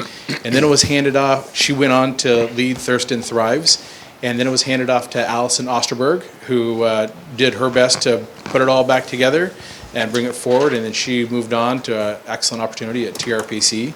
And so this past couple of months, we've had it sitting on the shelf and not really able to move forward in a positive manner that honored the request of the county commissioners. So just in terms of accountability, wanted to be very straight with that as this is a topic. Now, with your guidance, we've been able to fill these two positions in the managerial roles with Jennifer Davis and Brett Burris. And Jennifer looked at this ADU issue as one of the first things. You've been on the job 4 weeks now? About four weeks. Probably. Feels like a year. And we're like, I said, What you know, time is we it now? worked forward on some of the priorities, and this is one of those. And Jennifer and Brett got together and said, we've got a path forward. And in fact, we think that we could bring this back early 2020 as part of the development code docketing process, which means it would go a little bit quicker than the comprehensive plan docketing process. But to give kind of a more full picture, we wanted to come before you and have Jennifer provide a more detailed update and answer any questions that we might have. I'd say the other thing that I'm really appreciative of is not only did they dust off the work that Crosby Carter did, they re-engaged with stakeholders of all differing opinions in the community, both Brett and Jennifer, to have the conversation on that work that had been done and to make sure that it was refreshed. So a lot of good work had been done, a lot of good work is being done, and it will be brought back to you early in 2020. But any other details, I'll pass it over to Jennifer. Okay. Any questions? Do you have any questions on the project? Do you remember what accessory dwelling units even are? Yes, are you going to go over that, or you want questions I'm happy first? to go into as much detail as you'd like. Again, this will come back to you in early 2020 as part of our docketing discussion for a fuller briefing, but I'm happy to go over So I know what an ADU is, Yeah. but I don't know anything about this project. It's been on hold the whole Right. time that I've been on the board, so I don't know what the law, I don't know what our county code is now, Right. what the problem is, and what we're trying to solve. So you kind of have to go from ground zero with me. Okay, excellent. Yeah, so accessory dwelling units obviously are a smaller housing unit that's attached to a main single-family structure, or can be in some cases detached or built over a garage. And they're widely seen as an important source of affordable housing, especially as folks need to age in place and find place for elderly parents to stay in their main residence, for children to be able to live longer with their families, and family sizes is shrinking as a general trend. So ADUs can sort of fit the bill for that housing sector that needs some more diverse housing. Our comprehensive plan housing policies already supports providing diverse alternative sources of housing throughout the county. ADUs are widely implemented in our cities and in our urban growth areas, but we do not and have not to date allowed them in the rural area, the unincorporated areas of Thurston County. What we have instead is a less ideal housing, which is family member units, which are seen as temporary, and they're mobile home structures that can be placed in the same lot as a single family home for use by a family member only, and there's an affidavit that has to be signed, and then they're supposed to be removed when that family member leaves. We think ADUs are a better way to address this. It's a tried and true type of housing that we could bring to the rural area. There are nuances and sideboards that apply to the rural area that don't apply to urban areas. In urban areas, you're trying to get more density and more housing. In the rural area, you want to keep your density low, you want to maintain rural character, so you don't want to be allowing a proliferation of additional units. That causes some concern for our environmental community and folks concerned about urban sprawl. So one of the things we're looking at is crafting code amendments that would allow accessory dwelling units in a way that's still in keeping with our low density zoning, our environmental concerns, our control of urban sprawl. And we've been meeting with stakeholders and again re-engaging them as we're moving forward to bring this back to you next year to make sure we kind of have everyone's concerns on the table. And so what you're going to see is probably some options. We're going to take them through after we get your thumbs up to continue work on this as part of our 2020 Development Code docket. We would take this through to the Planning Commission, have public outreach, additional stakeholder work, and probably bring options forward for you to consider later next year. Questions, concerns? So we don't know at this point whether or not we don't know whether a attached, detached, certain size restrictions, certain family member requirements on a more permanent structure. We don't know all those parameters yet. No, and all those would be spelled out in the options that would be bringing forward to you. What we want to do is have something that's legally defensible that will provide this option in a way that fits within maintaining rural character and rural densities. So I think we can do that. There's good examples from other counties who allow accessory dwelling units in certain ways, and so we have a lot to draw upon as models. And so again, this is the opportunity for CPED to facilitate that conversation, for the community to provide their input in terms of the balance of respecting the rural density, but also as a creative opportunity to address the housing issue that we have in our county. So what we're saying now is we're ready to continue to move forward in the coming months on the process to facilitate that conversation, and then we'll bring the community input back to you for your review. Okay, go ahead, Gary. Do you see any particular roadblocks when it comes to growth management? You mentioned in the UGA that they are already allowed, but is that the requirement where it has to be a family member? No, the family member requirement is our own that we use for what we call family member units. What some ordinances have in cities and urban growth areas are an owner occupancy requirement that requires one of the units, either the main house or the accessory dwelling unit, to be lived in by an owner of the property. That has proven to be difficult to enforce for most jurisdictions. That might not be something we want to move forward with for the county. We will be discussing that option with the Planning Commission. But I know that the city of Lacey, for example, and other jurisdictions are trying to move away from that owner occupancy requirement. What about septic hookups? How does that work in rural America? Are you allowed to hook into the existing septic system, or do you get like a one-bedroom septic approval? So most other counties allow hooking into septic and water from the ADU to whatever's on site, but we would have to consult with environmental health and make sure that whatever requirements we have in place, and Brett and I would be working on that together, makes sense for our county. And that brings me to another issue. I see environmental health as a standalone agency, oftentimes causing immense delay for citizens wanting to do projects like this. Have you had any internal talk about the possibility of maybe shifting environmental health from the septic end of things over to the whole building department so the citizen can go in and get an answer when they talk to somebody at your counter instead of being pushed around to different locations? CPED has not had any internal dialogue on that. It would be a bigger question for the county manager and leadership to engage with. And how could we include that in the discussion somehow so that we could look at the possibility of streamlining that whole process? So timely, because I have already met on a couple of occasions with Josh, Shelley, and Public Works as to how we are going to streamline the process of the whole permitting process. And I think Brett has developed already a checklist as to how we are going to be systematically addressing some of the opportunities within the whole process.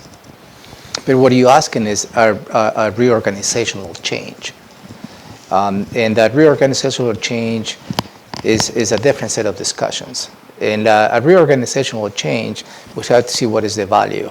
It's just bringing an individual under a leadership may not address the issues of concern. I think what we need to do is how we are providing the best possible services to the citizens on a systematic way. And I believe that I'm curious to see how the checklist is coming up and how we can enhance that process. Perhaps the bringing a group into another group may not be the answer at this point. I guess my concern is we always talk about affordable housing, And to me, government is the biggest barrier to affordable housing. Right now, it's maybe 25 to 30% of a project could be that activity involved with government oversight, regulation, other types of government intervention. I'd like to see us get that down to a more reasonable amount so that when we talk about affordable housing, we really are talking about affordable housing. So that's why I tend to disagree with your philosophy on that. I think they should be combined so that we can streamline the process, because everywhere else except government, time is money. When you're a builder out there and you got to stand around and wait for somebody to be on vacation or go to another location to do permit activity, time is money. And we're on the payroll anyway. And that's real unfortunate that we're not able to give adequate prompt service to individuals when they come in. Commissioner, representatives from environmental health working here. I know they're here. And they're available to every single citizen to come and ask any But it is questions. a constant gripe that I hear from people that are trying to get the job done in a timely fashion. It is our responsibility. Somebody's here or not here. Sorry. It is our responsibility to how we can streamline the process. Yes. And we're working on that in combination with the three directors they have on oversight of pieces of that permitting process. We are committed how we can streamline the process, and we're working in that direction. Okay. But also I'm a little impatient, I guess. But also you highlighted the fee aspect of that. You may recall this is a fee-based funded department, as any other department. If the board wants to reduce the fees, then the board needs to take an action as to how you are planning to subsidize out of the general fund some of those fees. So it's a give and take on some of the decisions that are available to you related to fees. I think there's discussion to be had on just absolutely. that topic at some point, but it's not always going to be money. It could be leeway. And when I talk about leeway, we have a 400-foot exempt building now that we can build, and maybe that would suffice. So get away from permitting the whole thing. Let the citizen take on some of this responsibility. We just make sure we protect the environment. So that's kind of my 2 cents, I guess, at this point. So we'll have an in-depth conversation about that at another time. But regarding the ADUs, I was listening to a podcast this morning, formerly from the Wall Street Journal. People are staying in their homes longer. Another reason for slower sales, and on an average, national average, 5 years longer. And many people, the boomers, are staying in a home average like 23 years, and they're not downsizing because kids are moving back in with mom or dad, and then it'll flip where the kids are taking care of mom or dad. So I can see this as being a real critical piece in helping many families with housing. So I'm happy to see this is going to be coming sooner than later. Any other comments or questions regarding this, ADUs? No, sir. Good. Did you have more to say about it then, the project? Nope. Thank you, Jennifer. There's more to come. I guess I would just add one final thing. The reason that Brett is here is CPED's in a process of making sure that the rules that are being written in the code are directly able to be implemented at the permit counter. So when we talk about streamlining services and processes, these two divisions of CPED working together is an example of that. So I appreciate the great work that's gone into it by the team. Thank you. Thank you. Thank you. Next is the Regional Environmental Education Program Interlocal Agreement. Ta-da! This is also known as the Stream Team Agreement that we have with the cities of Olympia, Tumwater, and Lacey. And the staff is here to walk you through what the Stream Team program is and what this agreement is. And there is a cost associated with that, which is $33,800 as part of the overall of $202,812 that we participate in this program. This proposal is a 6-year proposal. The staff would like to brief you on. And again, I don't want to steal the thunder of your message. Before anybody begins, I just want to remind you that at 11:15, I'm leaving for a function, so I don't want you to think, oh, what did we say that made him mad, or whatever. This has nothing to do with that at all. It's just timing or scheduling on my part. So go ahead. Thank you, Jennifer. Yeah, I'll just do a quick introduction of two of recent joining into CPED and the Community Planning Division. These are members of, we call them our water planning team.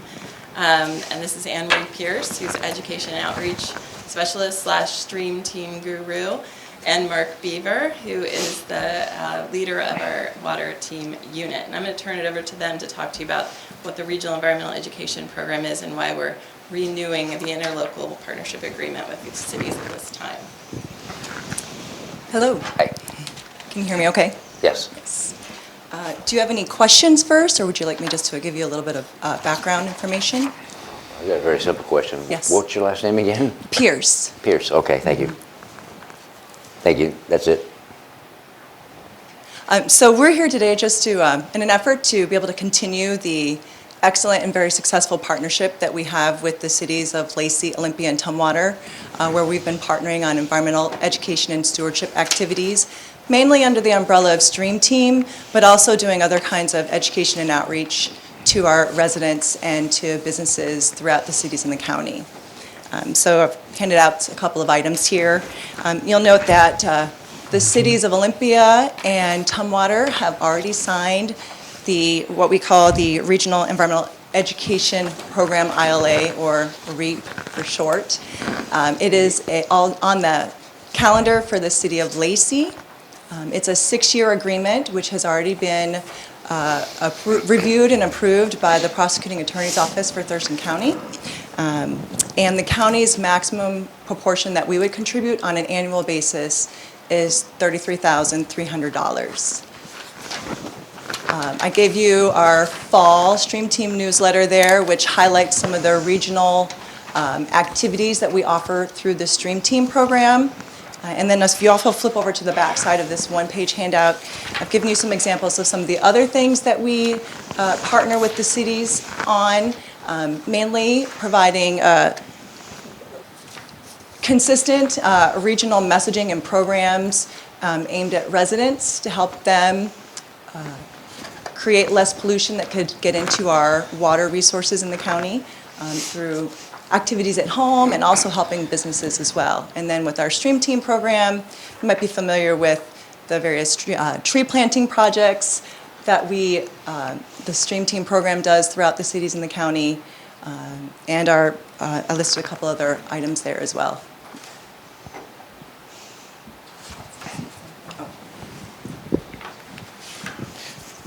So this is just the renewal of the ILA that we've been doing for a long time, and this is an example of that great collaboration that we have with the municipalities. And it also honors the requirements of our MPDS permit. And so the only action for the board to take is thumbs up for me to sign, for the director of CPED, to sign the ILA. No, the next action will be to have an AIS. Thank you. Thank you, County Manager. Appreciate that. Yeah. And how long have we been doing this? How long have we been doing this? Oh, I asked first. That's a wonderful question. So Stream Team is actually going to be celebrating its 30th anniversary in 2020. It was originally started by the city of Olympia, and Thurston County was the first partner with the city of Olympia. So for almost 30 years, we've been partnering at least with the city of Olympia. The other two jurisdictions came on a few years after it first began. Yeah. Go ahead. When it comes to revenue, the portion that we contribute, the $33,000, I see there's a maximum agreement of say 200,000. What does that mean? So we contribute 33,300, but there's a maximum of 200,000. Oh, so that would be, I believe you're looking at the maximum for the duration of the interlocal agreement, which is a 6-year agreement. Page 4 of 10. It's estimated cost and financing. Did you hear the answer? Yeah, and that's where you're thinking that that is an estimate Yes. of where we might go at $33,000 a year? No, for the total, so For the 6 years. maximum For annual 6 years, per year. times 33,000. Yes, yes. Okay, then my next question is, out of what fund does that 33,000 come from? The stormwater fee. That was the answer I wanted to hear. It's not general fund. Okay, okay, I'm Any with you. questions, Ty? Any questions or comments? Nope. I do have another follow-up, though. On the ADUs? No, not on ADUs. A bugaboo of mine when it comes to stream team, I know we work on some of the streams here locally and especially around the municipalities, the urban growth area. My concern is the outlying rural area that oftentimes ends up with contaminants in them, and we don't seem to care too much. I mean, we've written a letter to the state, who'd we write that letter to? Enterprise Services or something Yeah. that's doing something with Capitol Lake, because we want them to assess what's going on, for an example, up in the upper Deschutes. Because obviously what happens in the upper Deschutes affects Capitol Lake, and therein is a problem, and we're going to be investing a lot of money at some point on trying to rectify that problem. So, I don't know if you're aware of this, but the timber industry has a pretty standard practice that they use, and they put millions of, I don't know, thousands of tons of chemicals on their properties, and it gets in the water, and we don't seem to have anything as far as oversight in that regard. I could put you on to employees of those industries, and they'll tell you, oh yeah, we're not supposed to put stuff in, but you ought to see it, you know, right up into the water and all that. Is there a question? Yes, there is a question.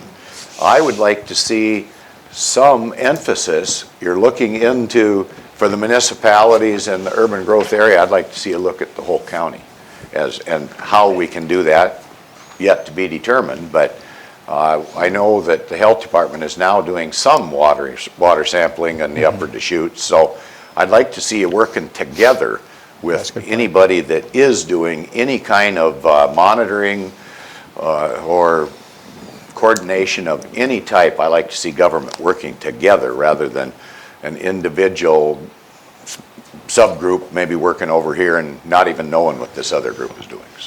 So let me just speak to that.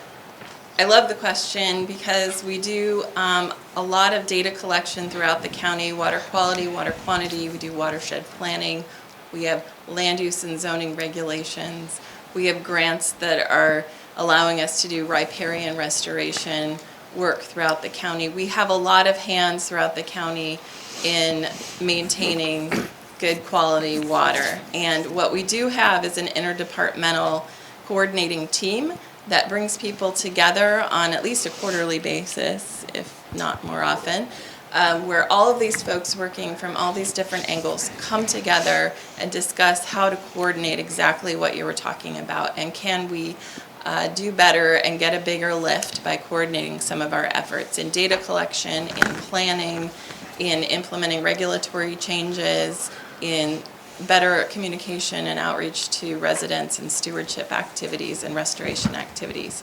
So that is happening.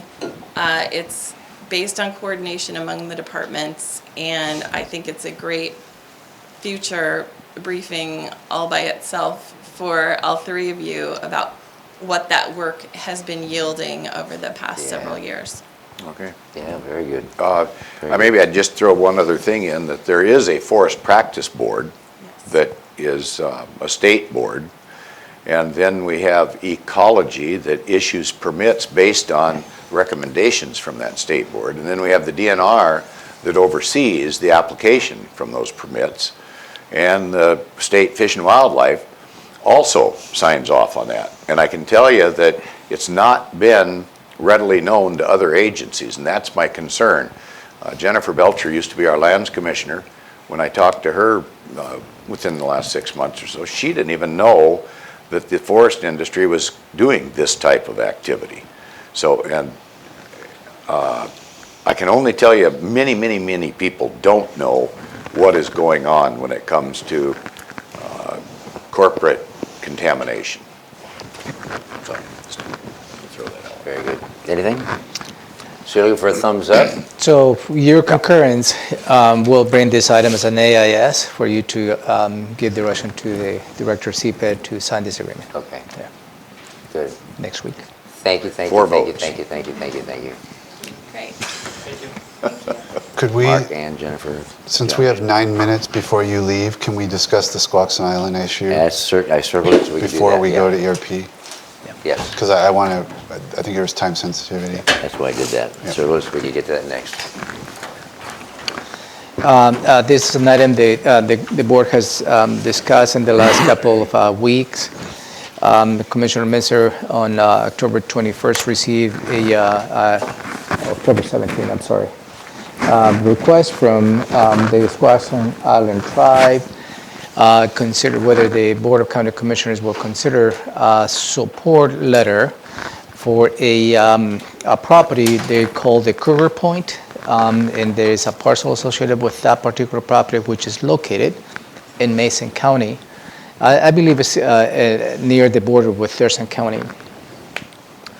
And you had initial conversation. I provided my perspective of at the first meeting of the precedent setting, because in the past the board, at least that I know, has not taken any action for or against any particular request for any tribal entity to put properties into trust. I mean, and you know what the consequences of putting properties into trust means. And That's where we don't get any tax return, right? So at that point, my recommendation was to perhaps for the board to consider remain neutral.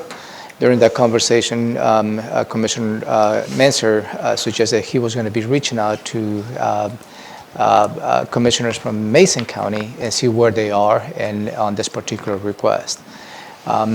He reported last week, Commissioner Minzer, on that interaction. Commissioner Edwards was not present, and as a request by Commissioner Minzer, wanted to make sure that Commissioner Edwards hears that perspective. So, did I frame that correctly?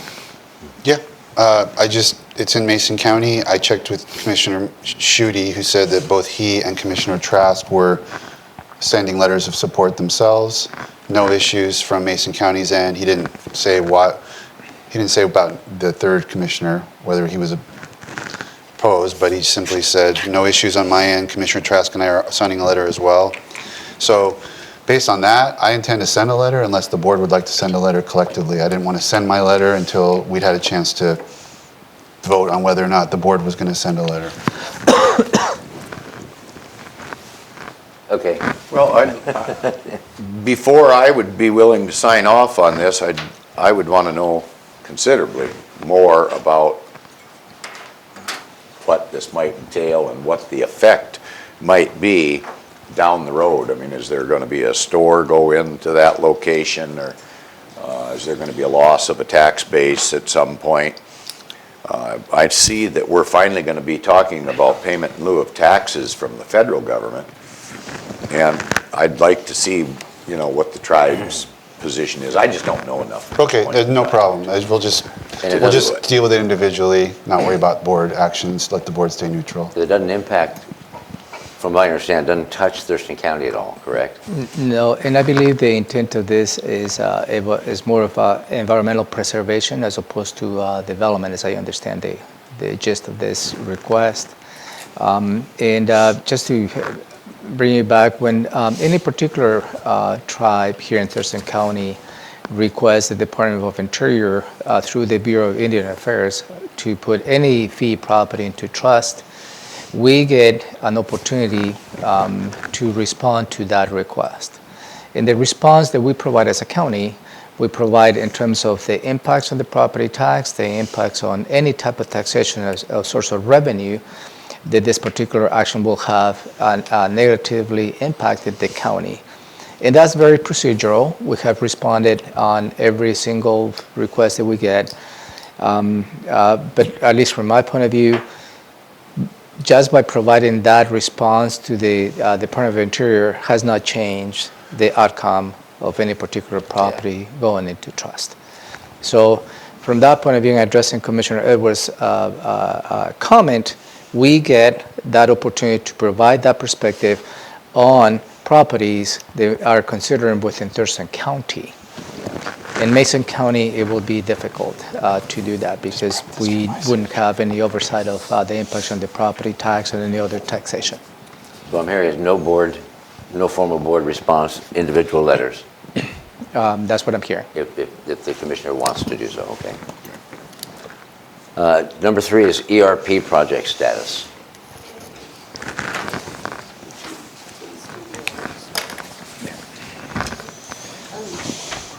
And ERP is? It is our enterprise reporting system, and it's the project to replace our accounting, HR, budget, and related systems. And I just wanted to give you an update because we've received the bids or quotes from the different organizations. So I wanted to share with you the price tag that we're seeing and the place we are in the process. We received... Do you need a decision or a thumbs up or consensus No, today? This is just a follow-up. information. Okay, good, thank you. So you're aware of what we're doing.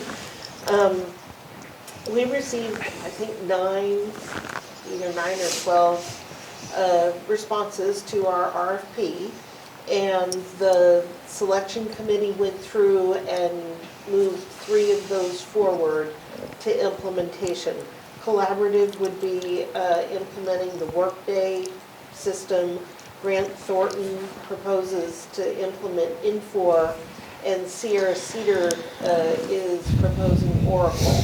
Those are the different types of software, and these would be our implementation partners. We are currently in the process of having demonstrations from each of these providers.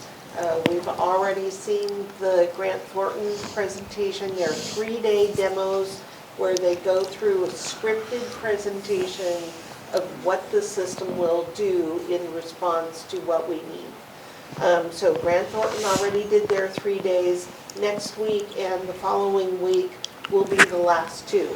And we have a selection team that's sitting through the entire 3 days, looking at all of the components, and then other people within the county can see, they can sit through the full demo, they can only go to the parts that they're interested in. So it's an in-depth review process. At the end of those 3 days, we're going to elevate 2 of the vendors, do a final day of presentations, and then move to selection by the end of this year. The price tags are higher than we had anticipated, which is the main reason that I wanted to talk to you all today. And if you look, I've put a little arrow at the total cost of implementation. A collaborative would be about $4.5 million. Grant Thornton is $8.5 million. And then Sierra Cedar is $5.4 million. We had been thinking that we would be able to implement for about $4 million. So one of these is a little higher. Another one of these is double what we thought. And then Sierra Cedar falls in the middle, but we haven't selected anything yet, and once we do select something, we'll start negotiating and really taking a look at what components we would actually purchase from the vendor. So these are the highest potential prices for each of these systems. What I have proposed to you all along is that once we select a system, we're going to need to finance it. So I'm working currently with our bond advisor and going to bring bond counsel into the conversation about how would we structure issuing general obligation bonds to be able to pay for the software. We would structure that over a 10-year period, which is the approximately length of life of any of these products. So that's one of the things we're working on. The second arrow on the page, this proposed ongoing cost compared to the base, this is the annual amount that our budget would increase to cover the licensing costs of each of these products. Again, the actual cost, once we enter into a contract, will depend on what we ultimately negotiate. But I wanted you to be aware that this is where we're at, and these systems are all more expensive than we had anticipated. Good grief. Okay, go ahead. And your percentage of increase, when you say higher, how much higher than what we had anticipated? So we had been thinking it would be around $4 million.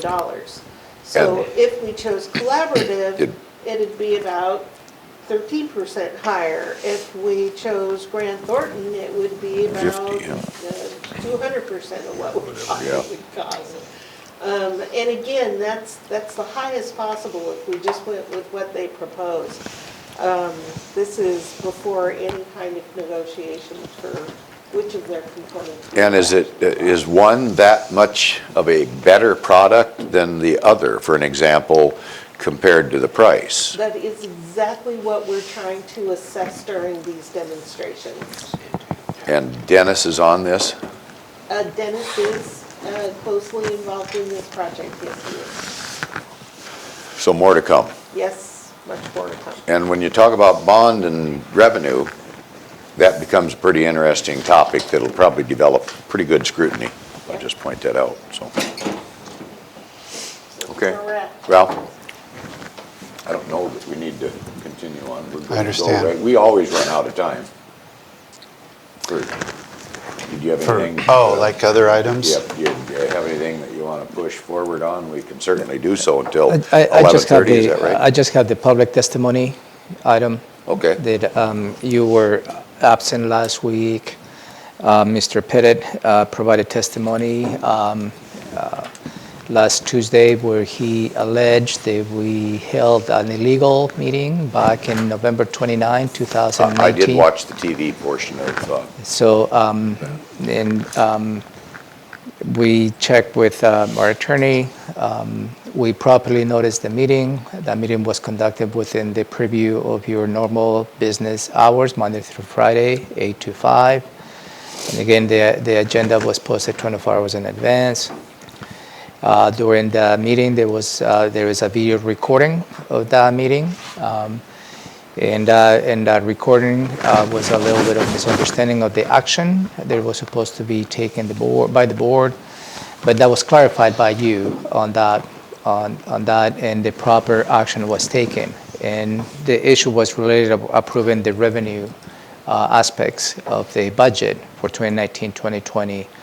So I'm planning to follow up on that this afternoon for the public to make sure that we circle back on his comment. Okay. I had a meeting with Mr. Pettit about the issue, and he had a concern about whether your motion, which was very short and succinct, could properly encompass this very longer and more complicated resolution. But when I really tried to boil down what the actual thing that would be fatal in his view to the meeting's propriety or legality, it was really just about whether there was notice, because it was not at a typical time. I couldn't say in the course of my meeting with him, he couldn't show me that it wasn't, and I couldn't show him that it was, so we kind of had that impasse of, well, I agreed with him that if it wasn't properly noticed, there could potentially be a problem, but he didn't have evidence of that, and so he was just, seemed to me like he was speculating based on the, to his view, unusual nature of the meeting, given that you were sitting at tables pushed together, and Commissioner Blake was on the phone, and it was not at a normal time, it was a Thursday afternoon, and so he felt like that was not a normal meeting, and therefore he was concerned that it might not have been properly noticed, but there really wasn't any evidence of that. Yeah, and the formality of the meeting that you have as a Board of County Commissioners is not reflective whether you sit on the dais or not. And he acknowledged that. The propriety of your meetings is we advertise what your discussions are 24 hours in advance, which we did, and for you to take an action, which you did. Yeah. properly did on this particular item. So, and again, I will circle back this afternoon in addressing his concerns. Okay, That's all I had. I'm good. I didn't have anything else. Let's adjourn. Okay, I guess we're done. All right. Early. Thank you. Thank you. I do have one issue I'd like to just bring up with you, if I could, because I'm